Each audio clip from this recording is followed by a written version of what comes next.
Investigações no caso do Banco Master. O que a gente pode esperar do grupo de trabalho que está sendo formado, de todos os dados que estão saindo agora, né, que eles conseguiram quebrar os dados do Vorcaro? O que a gente pode esperar do que vem por aí? Esse é um caso bem complexo, né? E ele tem uma história que precisa ser contada à sociedade brasileira, né? O gênese, o início, o alicerce do Banco Master começa na Bahia, quando o atual ministro da Casa Civil, Rui Costa, era governador e o líder do governo, o Jacques Wagner, era secretário. Se vendeu uma estatal que tratava de cesta básica de alimentos para funcionários, uma estatal baiana, para um dos sócios do banco, atualmente do Banco Master, que é o Augusto Lima, uma operação de 15 milhões de reais. E ato contínuo, o Augusto vende 50% dessa operação por 30 milhões, é um negócio da China. Manteve 50% do controle da operação e o governo do estado da Bahia tornou essa operação um negócio, um toque de Midas, uma mina de ouro, porque transformou alimentos em consignado, inclusive com a possibilidade de que todo o conjunto de servidores baianos, né, pudesse ingressar nesse sistema. Ao longo do tempo, essa margem de consignado, que era 30%, chegou até 75%. E o negócio que começa desta forma, eu diria, inopinada, diferente, na Bahia se espalha pelo Brasil. Né? O modelo passa a ser implementado em diversos municípios brasileiros, em diversos estados. E isso gerou o início do Banco Master. E essa amizade, essa admiração mútua era tão sólida que, algum tempo depois, por um pedido do PT da Bahia, um ministro medíocre, que quebrou o Brasil, alguém que não tem nenhuma capacidade de gerir finanças públicas, basta ver o que ocorreu em 14 e 15, a maior recessão da história do Brasil. Esse ministro medíocre, mas petista, ganha um emprego de R$1 milhão nesse banco, por mês. Um banco de terceira linha. Eu desconheço no mercado financeiro um banco de primeira linha que contrate um lobista por R$1 milhão por mês. E um ex-ministro do STF, também a pedido do PT da Bahia, ganha uma consultoria de R$350 mil por mês. Mais adiante, nós flagramos o presidente da República, o senhor Lula, reunido com o diretor de políticas monetárias do Banco Central, ou seja, uma área que não tem nenhuma afinidade com a ação dos bancos, né, que trata justamente da questão de juros, de câmbio, de inflação.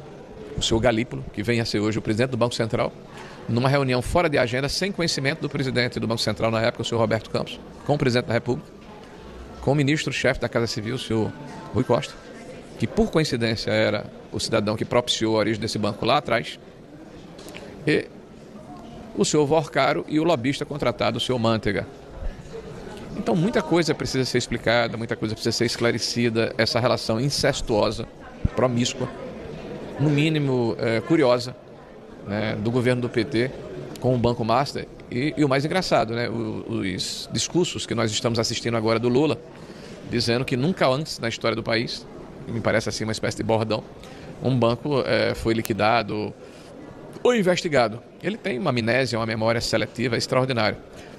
O que nunca aconteceu antes na história do país foi esse nível de promiscuidade que eu acredito que a CPMI deverá se debruçar e investigar. Quando a gente fala de corrupção e fala de PT, é uma espécie de redundância, né? Porque a corrupção está no DNA do PT. Existem episódios que precisam ser relembrados sempre.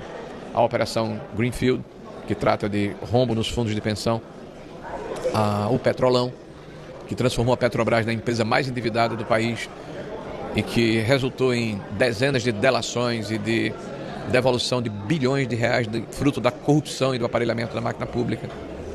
Mais atrás um pouco, né, o Mensalão, quando o então ministro da Casa Civil, José Disseu, né, comprava o apoio de deputados e senadores com a mesada mensal.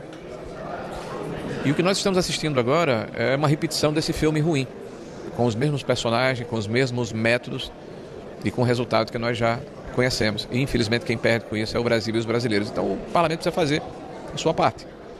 Viscerar esse problema, trazer luz sobre esse problema, como fizemos aqui na CPMI do INSS ao longo dos últimos 6 meses.